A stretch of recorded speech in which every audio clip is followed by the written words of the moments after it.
অজু করে সিজদায় লুটিয়ে পড়ে চোখের পানি ছেড়ে আল্লাহরে পাপের স্বীকৃতি দেন। আল্লাহ, এমন কোন জুলুম নাই, গুনাহ নাই আমি করি নাই, সগীরা কবিরা, জেনে না জেনে, ইচ্ছায় অনিচ্ছায়, শিরকি বেদাতি সব গুনাহ করেছি। আল্লাহ, আকাশের নিচে জমিনের উপরে আমার চেয়ে বড় গুনাহগার আর কেউ নাই। চোখের পানি ছেড়ে আল্লাহরে বলেন, আল্লাহ, আমি ছাড়া তোমার গোলামের অভাব নাই, তুমি ছাড়া আমার দ্বিতীয় কোনো রব নাই, তুমি ছাড়া তো কেউ আমার গুনাহ ক্ষমা করার নাই, তুমি আমার রব, তুমি আমার সব। বলতে পারবেন? এই তাকরীর আমার পটুয়াখালীর ভাইয়া, এই স্বীকৃতিটা দেখতে আল্লাহ বড্ড ভালোবাসে, কারণ আমরা সবাই গুনাহগার। আমরা সবাই কি? বিশ্বনবী বলেন, কুল্লুকুম খাত্তাউন, বানি আদম, তোমরা সবাই পাপী। সবাই কি? সবাই পাপী। আমরা সবাই পাপী। আপন পাপের বাটখারা দিয়ে অন্যের পাপ মাপি। আমরা যে পাপী এটা ভাবতে মনে চায় না কারো, খালি অন্যের পাপ দেখি আমরা, এটা ভুল। ওর এই পাপ, ও পাপী, ও জালেম, ও জাহান্নামী, এরকম একটা টেন্ডেন্সি। আমার যে কি হালাত এটার খেয়াল নাই। খেয়াল করতে হবে যে আমি সবচেয়ে বড় পাপী, ঠিক কিনা বলেন? পাপ করি নাই এমন কেউ আছি? হ্যাঁ, আছি। কেউ না জানলেও জানে কে আমার পাপের ঘটনা? পৃথিবী না জানুক আমি তো জানি, আমি কি পাপ করেছি। হায় ও আমার কলিজার টুকরা ভাইয়েরা, মাথাটাকে নিচু করে জীবনের সব গুনার ফিরিস্তিগুলো একটা একটা করে স্বীকার করে আল্লাহরে বলেন, আল্লাহ, আমি পাপী। আল্লাহ, আমার চেয়ে বড় পাপী এই দুনিয়াতে কেউ নাই। আকাশের নিচে জমিনের উপরে আমার চেয়ে বড় পাপী কেউ নাই। একটা একটা করে আল্লাহ স্বীকার করি আমি পাপী। সব পাপের স্বীকৃতি দিলাম। পৃথিবী না জানুক আমি তো জানি, আমি কি পাপ করেছি। হায় আমার পাপের করলে বিচার, বাচার আমার নাই উপায়। দয়াময় তুমি মাফ করো আমায়, মাফ করো আমায়। আল্লাহ তাআলা যদি দয়া করে আমাদেরকে মাফ না করে, আমাদের বাঁচার কোনো উপায় নাই। আপনি কি ভেবেছেন আপনার নামাজ দিয়ে আপনি জান্নাতে যাবেন? আপনি তাহাজ্জুদ গুজার, সেজদা দিতে দিতে কপালে দাগ ফেলেছেন, এটা আপনারা জান্নাতে নেবে না। আপনি এলাকার সবচেয়ে বড় হাতেম তাই, দানশীল, এই দানের ভরসায় বসে আছেন, কুশ্চিন কালো না। আমাদের নামাজ, আমাদের রোজা, আমাদের ইবাদত, এগুলোকে মিজানের পাল্লায় উঠালে কোনো ওজনই হবে না। তবে আমাদের একটা কৌশল জানা আছে, আমরা আল্লাহর রহমতের ভিখারি। আমরা সেদিন আগেই গুনার স্বীকৃতি দিয়ে দেব।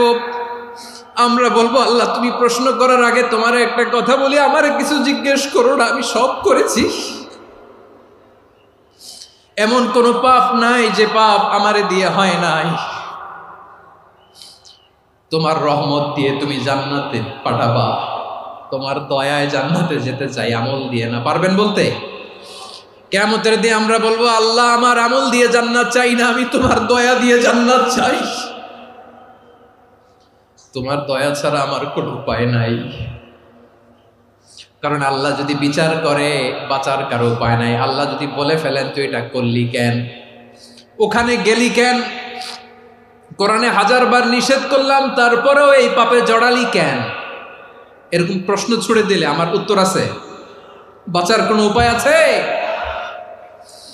রোজ হাসরে হে আল্লাহ আমার করুণা বিচার, আল্লাহ করুণা বিচার।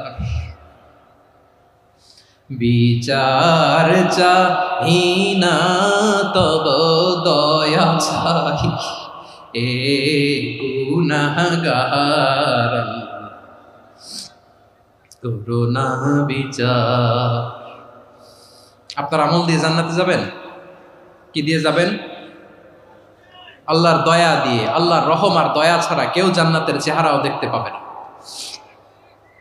চাইবো একজন সত্তার কাছে, আওয়াজ করে বলুন তিনি কে? একজন সত্তার কাছে চাইবে। বিশ্বনবী ওনার চাচাতো ভাই আব্দুল্লাহ ইবনে আব্বাস রাদিয়াল্লাহু তাআলা আনহুকে বললেন, ইয়া আব্দুল্লাহ ইবনে আব্বাস, হে আব্দুল্লাহ ইবনে আব্বাস, ইযা সাআলতা ফাসআলিল্লাহ, যখন চাইবে আল্লাহর কাছে যাও। ও আব্দুল্লাহ, যখন চাইবা আল্লাহর কাছে চাও। ওয়া ইযা ইসতাআনতা ফাসতাইন বিল্লাহ, যখন সাহায্য চাইবা আল্লাহর কাছে ফরিয়াদ করো।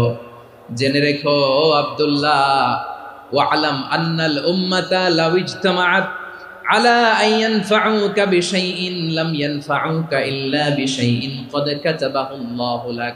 ও আব্দুল্লাহ, জেনে রেখো, মনে রেখো, গোটা বিশ্বের সবাই মিলে যদি তোমার উপকার করতে চায় ততটুকুই তারা করতে পারবে যতটুকু আল্লাহ তোমার নসিবে সেটা লিখে রেখেছে।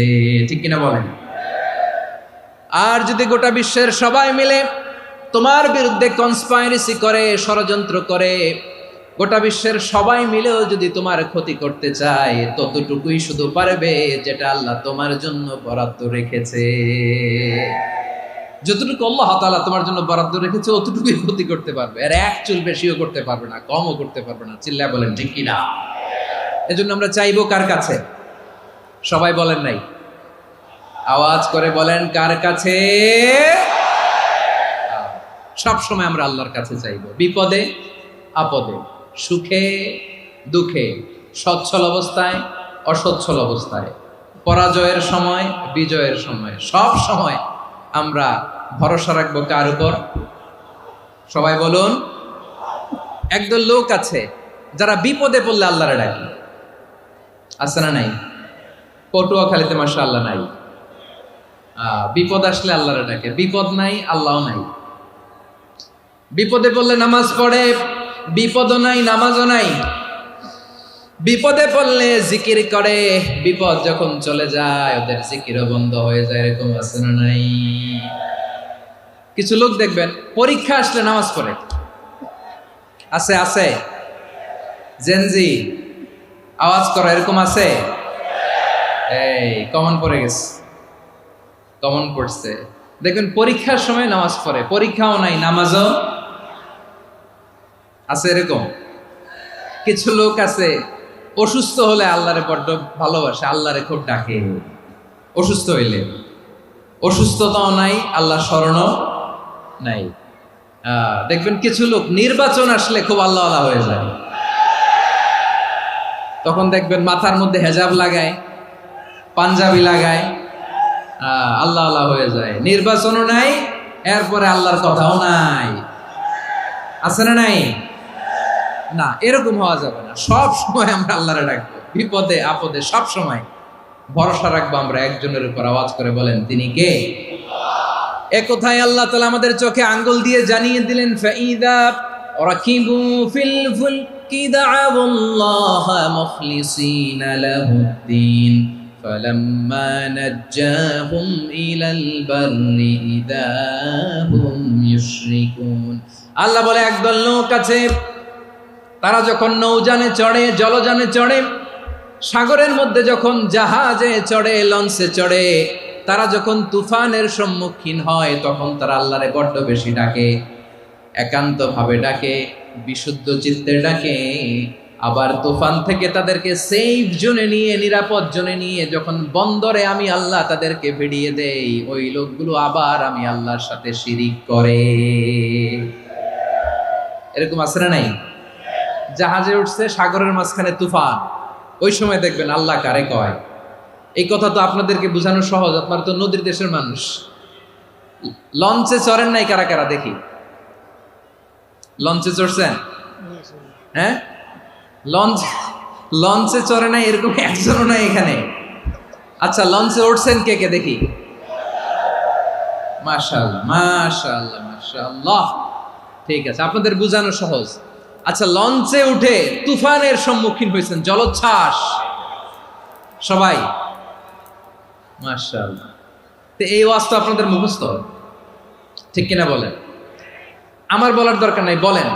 মাঝ নদী, তুফান, জলোচ্ছ্বাস, জলের মধ্যে উচ্ছ্বাস, ঢেউ, টর্নেডো, সাইক্লোন, মেঘের ঘনঘটা, পরিবেশ ঘুটঘুটে অন্ধকার, লঞ্চ একবার এদিকে আরেকবার ওইদিকে, ভিতরে কি অবস্থা হয় বলেন তো?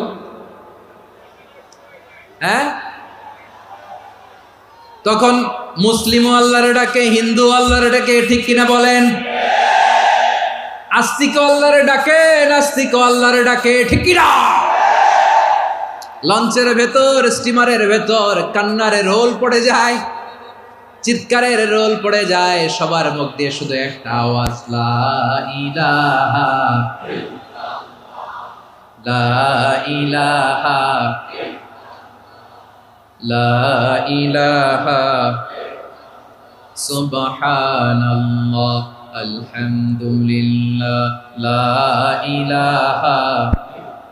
আল্লাহ নামের জিকির করবে যারা, আল্লাহর কাছে প্রিয় তারা, আল্লাহর কাছে প্রিয় যারা, জান্নাতে প্রবেশ করবে তারা, জোরে লা ইলাহা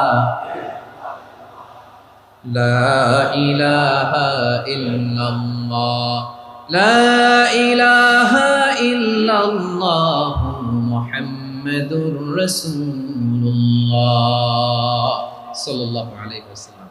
আমার প্রিয় পটুয়াখালীবাসী, তাহলে লঞ্চের ভেতরে যখন আমরা তুফানের মধ্যে পড়ি, তখন সবাই মিলে আমরা একটা নামের জিকির করি। নামটা কার? মুসলমানেরাও ডাকে, হিন্দুরাও ডাকে, আস্তিকও ডাকে, নাস্তিকও ডাকে, সবাই ডাকে একজনকে, তিনি কে? আবার দেখবেন ওই আল্লাহ তুফানের পরে, ঝড়ের পরে ওই লঞ্চটাকে যখন সদর ঘাটে ফিরিয়ে দেয়, আবার আমরা নাফরমানি শুরু করে দেই। সে কোথায়? আল্লাহ বললেন, ফাইদা রাকিবু ফিল ফুলকি দা'আউল্লাহা মুখলিসিনা লাহুদ্দিন ফালাম্মা নাজ্জাহুম ইলাল বাররি ইযা হুম ইউশরিকুন। সাগরে যখন তুফানে পড়ে আমি আল্লাহর ডাকে, আবার আমি আল্লাহ যখন বাঁচিয়ে দেই, আবার আমি আল্লাহর সাথে শিরিক শুরু করে। আমরা কি এরকম হতে চাই নাকি? এরকম করবেন? হ্যাঁ না, আমরা তুফানে পড়লেও আল্লাহরে ডাকি, আবার বাঁচায় দেওয়ার পরেও ডাকি কারে?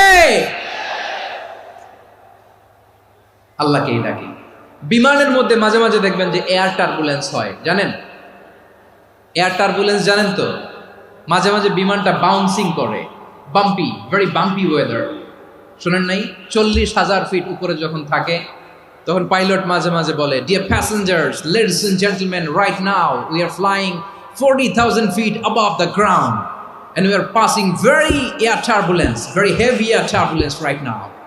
Please fasten your seat belt. দেখবেন মাঝে মাঝে বলে যে, ভদ্র মহিলা, ভদ্র মহোদয়গণ, আমরা 40,000 ফিট উপর দিয়ে যাচ্ছি আর এয়ার টার্বুলেন্স ফেস করছি, মেহেরবানি করে আল্লাহর হস্তে সিট বেল্ট বাঁধুন। তখন বিমানটা এরকম বাউন্সিং করে, শেকিং করে। আপনারা মুখোমুখি হয়েছেন? ইদানিং এই এয়ার টার্বুলেন্স বেড়ে গিয়েছে। গত বছর আমার ইন্টারন্যাশনাল অনেকগুলো ফ্লাইট ছিল, তো আমি দেখলাম যে আগের ফ্লাইটগুলোর তুলনায় এখন এয়ার টার্বুলেন্স খুব বেশি। আমি একটু রিসার্চ করে দেখলাম, ক্লাইমেট চেঞ্জের কারণে, জলবায়ু পরিবর্তনের কারণে আকাশের বাতাসের মুভমেন্টে পরিবর্তন হয়েছে, ফলে এখন বিমান শেকিং করে বেশি, বাউন্সিং, বাম্পি ওয়েদার। তো বলেন তো, 40,000 ফিট উপরে যখন আপনি, কয় হাজার ফিট? সবাই বলুন, কয় হাজার ফিট? 40,000 ফিট উপরে যখন আপনি, তখন যখন বিমানটা এরকম বাউন্সিং করে, সবাই যখন ভমিটিং করে বিমান নষ্ট করে দেয়, বমি করে, তখন বাঁচানোর কে আছে আল্লাহ ছাড়া? কেউ আছে?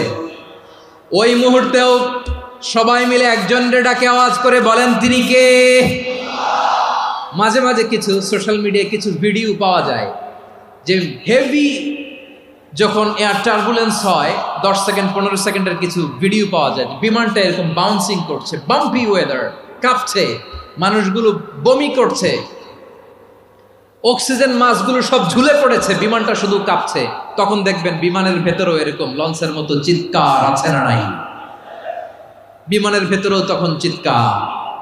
গত বছর হিথ্রো এয়ারপোর্ট থেকে সিঙ্গাপুর এয়ারলাইন্সের একটা ফ্লাইট, হিথ্রো টু চাঙ্গি, একটা ফ্লাইটে এমন বেশি এয়ার টার্বুলেন্সের শিকার হয়েছিল ওই এয়ারক্রাফটটা, 33 জন যাত্রী সেখানে আহত হয়েছে, একজন যাত্রী নিহত হয়েছে। কেবিন ক্রুজ, এয়ার হোস্টেস যারা আছে, একজনের নাক ফেটে, চোখ ফেটে, কপাল ফেটে, ব্লিডিং হয়ে শয়লা। প্রিয় ভাইয়েরা, ওই 40,000 ফিট উপরে বিমানটা যখন কাঁপবে, তখন আমাদেরকে আল্লাহ ছাড়া আর কেউ বাঁচানোর আছে? এত আসতে বললে হবে? ওই কঠিন মুহূর্তে আমার বাবা আমারে বাঁচাতে পারে, আমার বন্ধু আমারে বাঁচাতে পারে? এই গ্রাউন্ডে, জমিনের বুকে আমার প্রোটোকল, আমার ক্ষমতা, আমার দাম্ভিকতা, কোনো কিছু আমারে বাঁচাতে পারে? একজন ছাড়া। চিল্লায় বলতে হবে, তিনি কে? সে আল্লাহ বললেন, গোলাম, আমি বিপদের সময় ঠিকই তোমাদের বাঁচিয়ে দেই। ওই বিমানের ভেতরে 40,000 ফিট উপরে যখন তোমরা এয়ার টার্বুলেন্সের শিকার হও, তখন নাস্তিকও আল্লাহরে ডাকে, হিন্দু আল্লাহরে ডাকে। জোরে বলেন ঠিক কিনা? আবার বিমানটা যখন শান্ত হয়ে যায়, একটু পরেই বিমানের স্ক্রিনের মধ্যে হিন্দি সিনেমা খোঁজে। বিমানের স্ক্রিনে কিন্তু বিশাল ওখানে আফলাম, ফিল্মের একেবারে বোঝাই করা। বিমানটা শান্ত হলে আবার হিন্দি সিনেমা দেখা শুরু করে। একটু আগে ডাকছিল কারে? কারে? দেখবেন বাংলাদেশে আমাদের ক্রিকেটাররা যখন অন্য কোনো দেশের সাথে খেলে, অনেক সময় এমন হয়, বল বাকি একটা, রান দরকার 6টা। বল বাকি কয়টা? পটুয়াখালী বুঝে নাই বোধহয়। বল বাকি কয়টা? রান দরকার।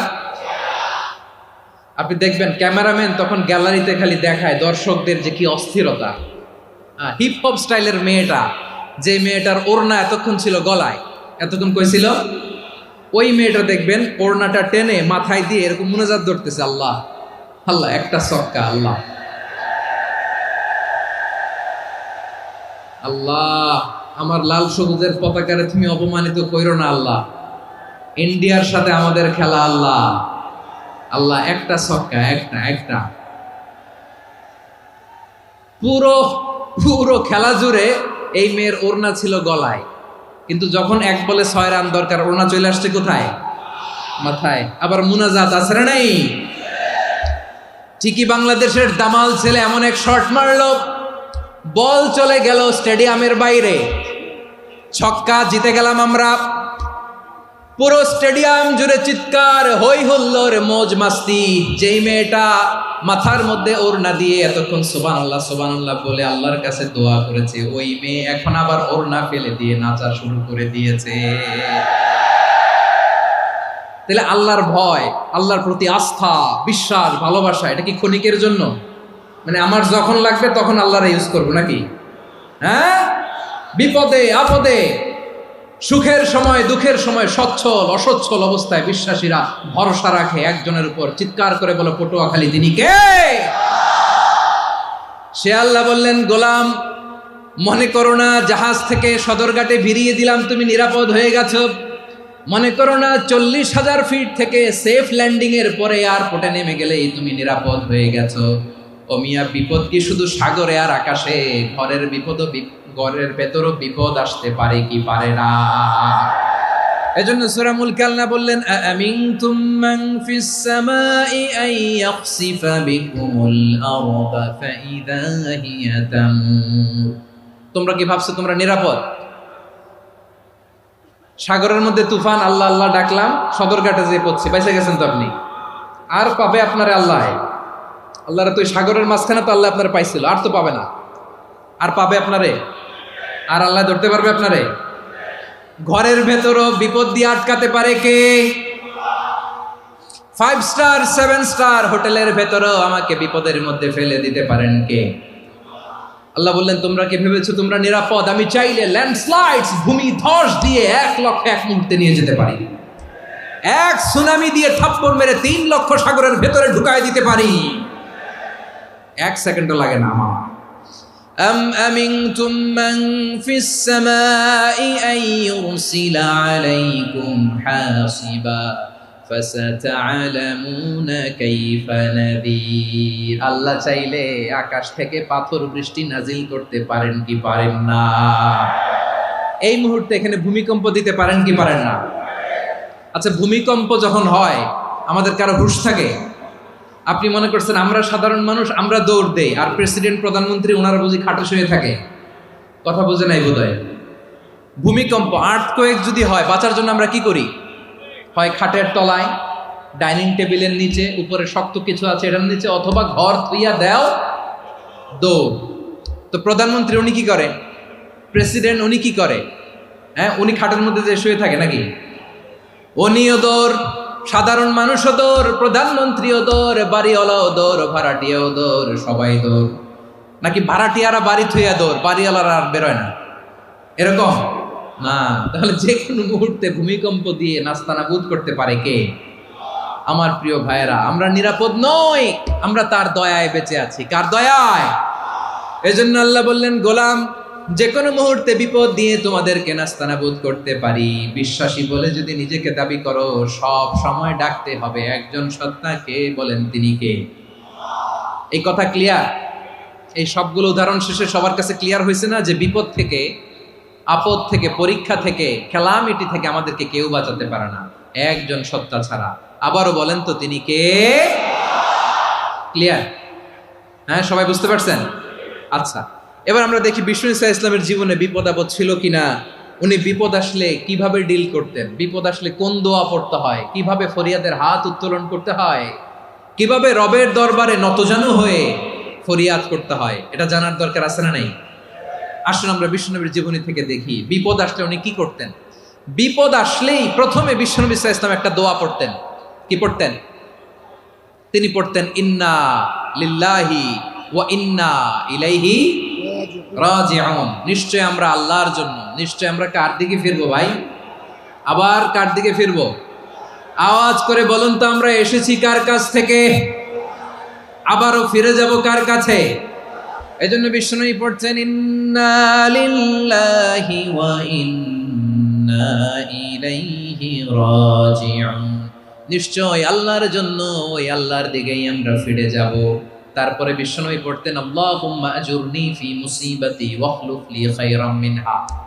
একসাথে প্রথমে পড়তেন ইন্না লিল্লাহি ওয়া ইন্না ইলাইহি রাজিউন, তারপর পরে পড়তেন আল্লাহুম্মা আজুরনি ফি মুসিবাতি ওয়াখলুফ লি খায়রাম মিনহা। মানে আল্লাহ, এই যে আমি বিপদে ধৈর্য ধারণ করলাম, এটার সব তুমি আমারে দাও, আর যেটা হারালাম এর চেয়ে ভালো কিছু দিয়ে মেকআপ করে দিও, ভালো কিছু দিয়ে বদল করে দিও। সুবহানাল্লাহ পড়েন। তাহলে বিপদ আসলে আমরা কি পড়ব? কথা বলেন।